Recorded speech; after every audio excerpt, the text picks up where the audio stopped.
Hi guys, the much awaited video is here. I'm going to compare the Galaxy A73 5G and the Galaxy A52s 5G. If you are watching my channel for the first time, please subscribe and hit the like button. The like target for this video is just 2000 likes. Let's talk about the design and the build first of all. Apparently both the phones look the same for the most part, but once you take a closer look, you do realize that Samsung has changed a couple of things in the new A73. Compared to the A52s 5G, the A73 has a boxy design and its frame is kind of flat, and the camera hump of the A73 is not outlined by a proper square. It's rather embedded into the body. Both phones weigh at about 189 grams and both phones are completely built out of plastic. The A52s 5G has a headphone jack in case you are a fan of that. Samsung removed the headphone jack from the entire Galaxy A series this year. Galaxy A52s 5G was probably the last Galaxy A phone with a headphone jack. Both these phones are protected by IP67 rating. You get dual stereo speakers on both of these and a USB-C port is there on both the sides. These screens on both the phones are, however, quite different. First of all, the display size is different. We get the A73 with a 6.7 inches screen compared to a 6.5 inches screen on the A52s 5G. The A73's bezels are sleek and its screen to body ratio is also slightly better compared to the A52s. But the punch hole on the A73 is big and it looks kinda ugly. I like the tiny punch hole on the A52s. The display tech is also different on both the sides. The A73 brings a new Super AMOLED Plus panel. A52s uses the old Super AMOLED panel. Super AMOLED Plus panels consume 18% less energy compared to the Super AMOLED screens. Super AMOLED Plus displays are also brighter. This means you will get a slightly better display experience from the A73 despite both phones having same 800 nits of brightness. These differences may seem great on paper, but these are not noticeable in real life. The overall colors, contrast, sharpness, saturation is equally good on both the sides and both phones have the same level of outdoor visibility under broad daylight. Both screens are 120Hz, animations and transitions look fluid on both sides. You get a fingerprint reader under the screens of both the phones and it works equally fast too. These phones support Face ID unlock too. Samsung is still using the old haptic feedback engine on these phones. I was expecting a new engine on the A73 making its haptic feedback clicky, but unfortunately it's the same old, just like the A52s, means both phones have the same old haptic feedback. Samsung is continuously trying to improve the user experience on the new smartphones and we can see that happening in the Galaxy A73 as well. At the moment, both A52s 5G and the A73 5G run on the Android 12 One UI 4.1, but the A73 is better in terms of software. Galaxy A73 has all the software features that the A52s 5G has, but the A52s 5G doesn't have all the features that the A73 has. Samsung has started extending flagship features to its mid-range devices, and as a part of this new strategy, Samsung has added the object eraser in the photo editor of the Galaxy A73. Unfortunately, the object eraser is still not available in the Galaxy A52s 5G. A52s 5G's hardware is same as the A73, but it still doesn't get that feature, and I think the object eraser is a good feature to have. Other than this, the software experience on both the phones is quite similar. You get the same One UI features on both the sides and you never know if Samsung brings the missing features to the Galaxy A52s 5G in an upcoming software update. Another thing to keep in mind is that the A73 qualifies for 4 years of software updates and 5 years of security updates. A52s 5G has 3 years of software and 4 years of security updates only.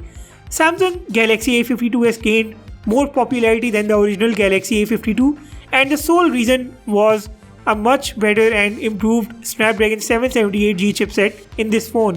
Samsung has used this very same chipset in the Galaxy A73 and this has led to a lot of confusion, especially when it comes to picking up one between the Galaxy A52s and the A73 when the A52s is way cheaper than the Galaxy A73.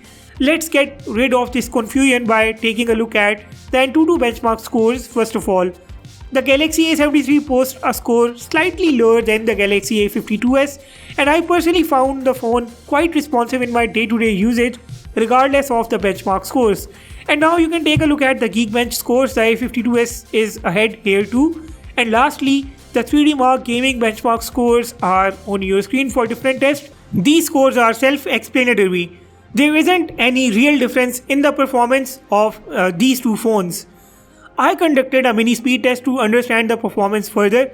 I launched some applications including the basic stock apps, the social media applications, scrolling up and down. I am not going to comment on this part of the speed test because I personally do not find it very practical, but I am just adding it here for all those wishing to see this. I did launch a couple of games in this speed test too. I'll catch you guys in a while with the practical part of this speed test.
To make actual sense out of this speed test, I edited some 4K video clips. In the Premiere Rush application first, I applied the same effects on both the sides.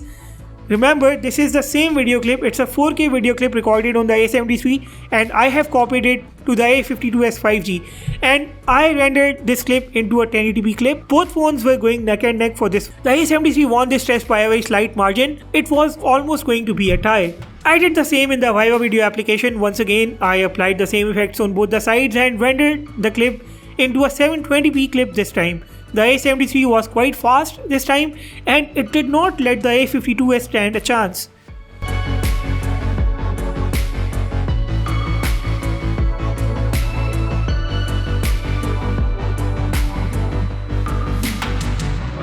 After this, I edited a same 108 megapixels image in the Lightroom application on both the phones.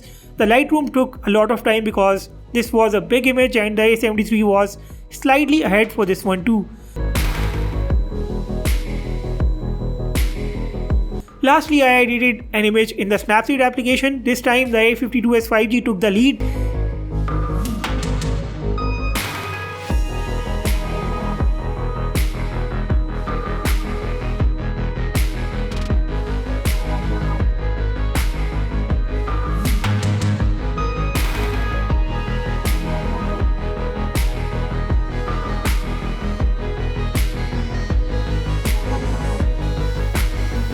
In the end, I reloaded all these applications one by one and both phones loaded all the apps from the same place, which means both phones have the same level of RAM management.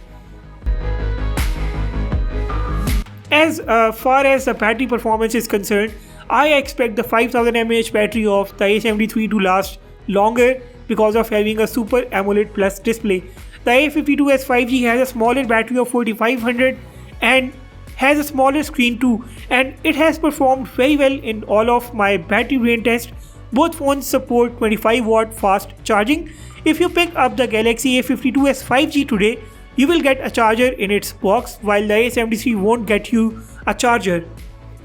Before we move further, just a kind reminder to press that subscribe button. It would be massively appreciated if you guys can help me reach my goal of 100k subscribers. So make sure that you hit the subscribe button if you haven't already done that. We can now move towards the cameras. The A73 brings a main camera of 108 megapixels. Rest of its camera details are on your screen. The A52s 5G brings a 64 megapixels main camera and its camera details are on your screen too. Now you have the camera sensor details on the screen. The A73 uses the new Samsung HM6 108 megapixel sensor. The A52s 5G uses the Sony IMX682 main sensor. Camera apps on both the phones are 100% the same. All features and options on both the phones are the same. Take a look at the front camera videos and I'll see you with the rear camera videos in a minute. Hi guys, this is a full comparison between the Samsung Galaxy A73 and the A52s 5G. Right now, this front camera video is being recorded in 1080p at 60 frames per second from the front cameras of both the phones. Both phones have the video pause option in their cameras while recording a video, and you can switch between the front and rear cameras while recording a video as well. I am walking in this park to give you an idea about the stabilization, and you are also going to be the judge for the voice recording quality of the mic on both the sides. So make sure that you guys drop your feedback about this front camera video in the comment section down below. Also, if you find this video good enough at some point, do hit the like button as well. And remember another thing, that this is going to be a very long comparison. This is the most detailed comparison that you will find between these two devices.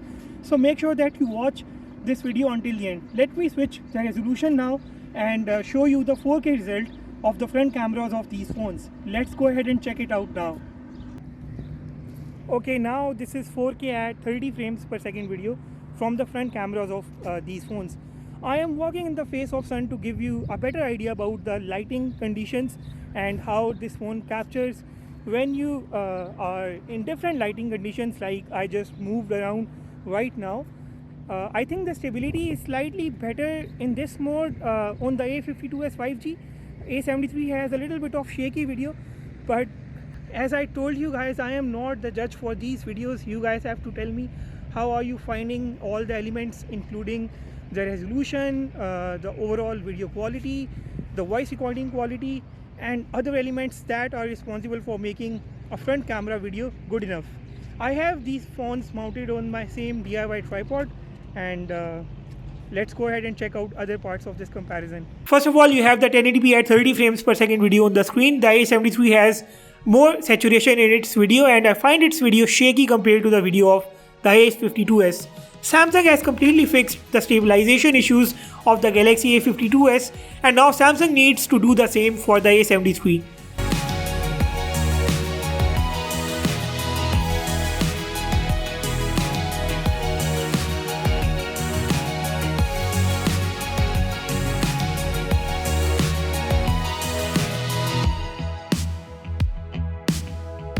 The same goes for the 60 frames per second video. The A73's video is much more shakier than the video of the A52s. Again, do tell me if you like that high saturation of the A73 or you are finding the less saturation with the overall brighter look on the A52s 5G, while it also has better stability.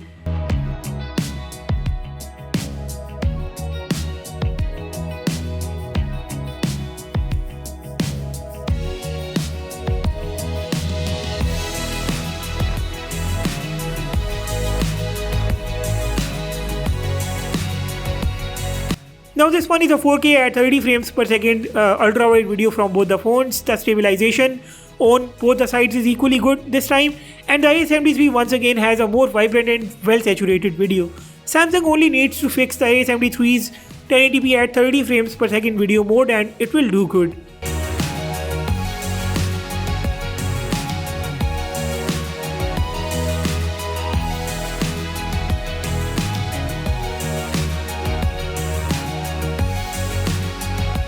Lastly, here is the 4K at 30 frames per second normal video. After these videos, we'll take a look at the rear camera images.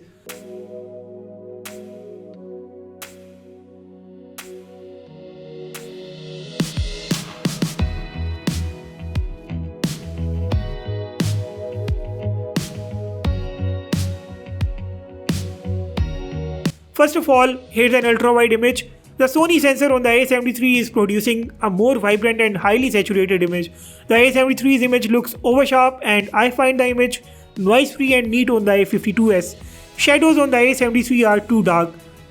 Here's a normal image and once again shadows on the A73 are dark with the saturation being high.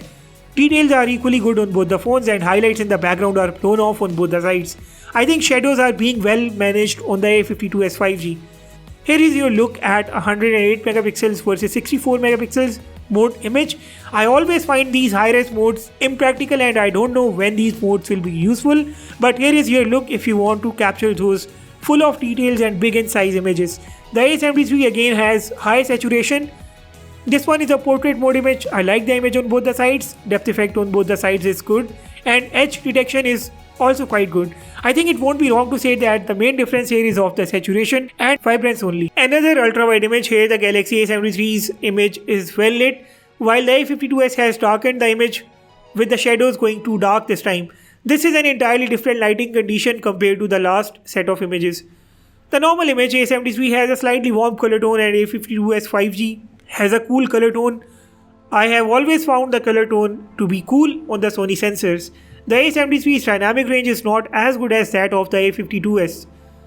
A high-res image at the same place, you can see that the sky is whitewashed on the A73 and some blue parts of the sky are still visible on the A52s. It means that the high-res mode of the A52s is still usable while it's almost none of use on the A73. And this is your look at another portrait mode image. Check out the color of the sky in the background, the saturation on my face and the depth effect. These are all different on both the sides. Let me know which one do you guys like. I will now show you some more ultra-wide, normal and high-res photos. In almost all the photos, the saturation on the A73 was high, which makes its images look more vibrant. But some users do not like this high level of saturation and those users might stick to the photos taken on the A52s 5G. This was the main difference in the photos. In the normal photos, the A52s at some instances had better details because its normal camera mode takes images in 16 megapixels resolution. The A73's normal camera takes images in 12 megapixels mode, which is why it can lack details in the normal mode. I took a number of images to analyze these cameras further and I could not find any other major differences here. At the end of the day, it comes down to what kind of color tone do you want in an image, whether you want to go with slightly warm color tone of the A73 or you want the cool color tone of the A52s 5G, and what level of saturation do you guys want to see in your images. You will see a good number of broad daylight images and indoor images now, along with the macro camera images. Observe the images and drop your own detailed analysis in the comment section below. I will catch you guys with the low light and night mode photos.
Low light performance of the Galaxy A73 is impressive.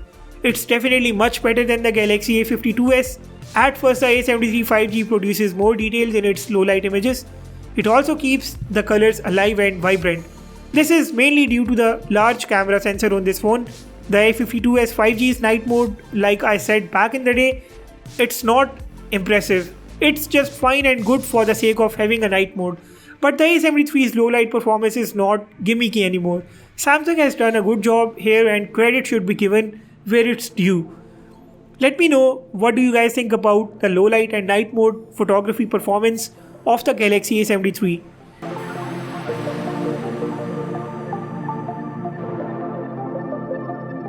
And let's take a look at the selfies. Selfies on both phones are equally good, highly detailed and superb edge detection. The differences in the selfies are similar to the differences in the rear camera images. For example, the saturation is the main differentiating factor between these images.